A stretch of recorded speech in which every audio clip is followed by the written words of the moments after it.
नमस्कार दोस्तों, मेरा नाम है वंशिका जाटवाल। उत्तर प्रदेश के मुख्यमंत्री योगी आदित्यनाथ कहते हैं कि प्रयागराज सिटी का कायाकल्प करने का कार्य लगभग पूरा हो चुका है। 200 से अधिक सड़कें बनाने की कार्रवाई पूरी हो चुकी है। सिटी के अंदर सौंदर्यीकरण के तमाम कार्य किए गए हैं। रेलवे स्टेशन पर भी व्यवस्था की गई है ताकि आने वाले श्रद्धालुओं को सुविधाएं मिल सके। मेला प्राधिकरण ने लगभग 5000 एकड़ क्षेत्र में प्रयागराज को जोड़ने वाले मार्गों पर संगम से 2 से 5 किलोमीटर की दूरी का पार्किंग स्पेस को भी सक्रिय कर दिया है। सुरक्षा की पुख्ता व्यवस्था होगी। महाकुंभ की यह पावन बेला 144 वर्षों के बाद आ रही है और देश दुनिया इस महाकुंभ का साक्षी बनना चाहती है। दोस्तों, आप लोग भी सुनिए और क्या कुछ कहा योगी आदित्यनाथ ने, और कमेंट करके बताइए हमें अपने विचार। मैं आज की इस यहाँ मेला क्षेत्र का निरीक्षण और इस पूरे महाकुंभ की दृष्टि से अब तक की प्रगति क्या हुई है, यद्यपि आप सब उसके साक्षी हैं, लेकिन ये मेरा दायित्व बनता है कि मैं भी आपको इसके बारे में अवगत कराऊं। तो मैं सबसे पहले आपका स्वागत करता हूं। प्रयागराज मेले की दृष्टि से आपने देखा होगा, प्रयागराज सिटी की कायाकल्प करने का जो कार्य अब तक हुआ है, ये लगभग पूरा हो चुका है। 200 से अधिक सड़कें, सिंगल से डबल लेन, डबल से 4 लेन, 4 लेन से 6 लेन आदि बनाने की कार्रवाई ये पूरी हो चुकी है। 14 फ्लाईओवर या रोड ओवर ब्रिजेज, जिनमें 13 कंप्लीट हो गए, एक फाइनल स्टेज की तरफ आगे बढ़ रहा है। ये तो सिटी के अंदर अन्य सुंदरीकरण के तमाम कार्य किए गए हैं और सिटी के अंदर यह भी व्यवस्था की गई है कि रेलवे स्टेशनों पर होल्डिंग एरिया भी हो, उसके बाहर व्यवस्था की गई है, जिससे जो भी श्रद्धालु आए उन सब के लिए स्टेशन पे व्यवस्था है, ठीक, नहीं तो बाहर, नहीं तो उसके बाहर प्रशासन भी किया, रेलवे ने भी और जिला प्रशासन ने भी इसकी व्यवस्था को युद्ध स्तर पर आगे बढ़ाने का काम किया है।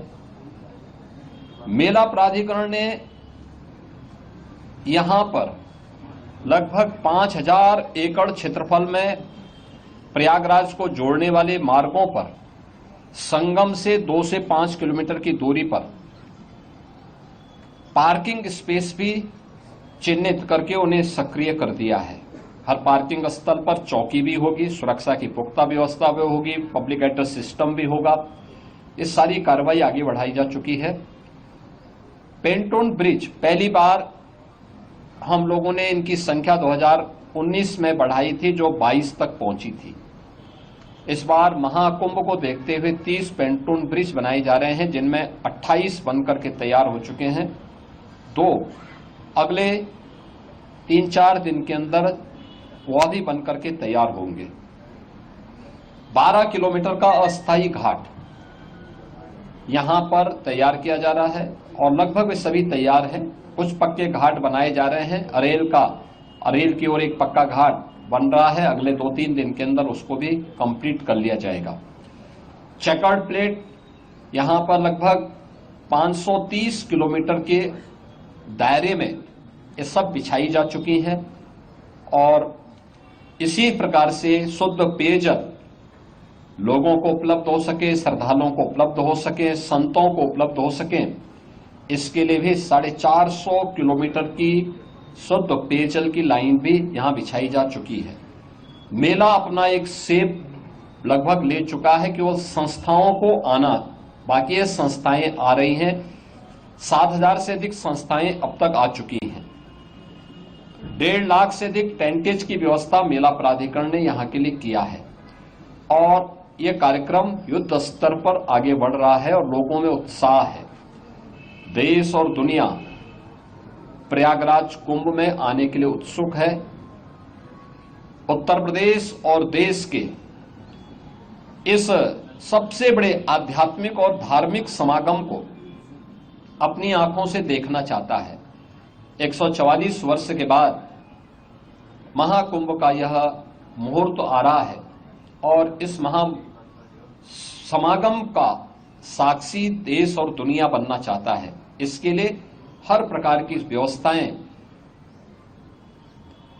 डबल इंजन की सरकार ने, केंद्र और राज्य सरकार ने मिलकर के, यहां पे प्रशासन और पुलिस ने मिलकर के, मेला प्राधिकरण के साथ मिलकर के इन सभी कार्यक्रमों को युद्ध स्तर पर आगे बढ़ाने की तैयारी की जा रही है। और जनवरी प्रथम सप्ताह तक संस्थाएं भी आ चुकी होंगी, तैयारियां पूरी हो चुकी होंगी। 13 जनवरी को पौष पूर्णिमा की पहला स्नान यहां पे संपन्न होगा। मकर संक्रांति 14 जनवरी को दूसरा स्नान यहां पे होगा, जो अमृत स्नान भी होगा, जिन्हें साई स्नान कहते थे। 29 जनवरी मौनी अमावस्या, ये मुख्य स्नान में से एक है, जिसमें सबसे ज्यादा भीड़, हमारा अनुमान है कि 6 से लेकर 8 करोड़ श्रद्धालु यहां पर उस दिन आएंगे और उस स्नान में, यहां पे अमृत स्नान में सहभागी करेंगे। यह एक बड़ा आयोजन कुंभ का होगा और एक बहुत पवित्र मुहूर्त भी होगा। 3 फरवरी बसंत पंचमी है, फिर 12 फरवरी और 26 फरवरी ये 2 अतिरिक्त स्नान फिर यहां पे होंगे। कुल 6 स्नान होने हैं। मुख्य स्नान के दिन कोई भी प्रोटोकॉल नहीं होगा। पूज्य संतों के लिए, श्रद्धालुओं के लिए यहां पे स्नान की व्यवस्था के लिए सभी लोग लगेंगे। सभी स्नान पर संतों के स्वागत के लिए, श्रद्धालुओं के अभिनंदन के लिए सरकार के स्तर पर, मेला प्राधिकरण के स्तर पर पुष्प वर्षा की व्यवस्था भी रहेगी।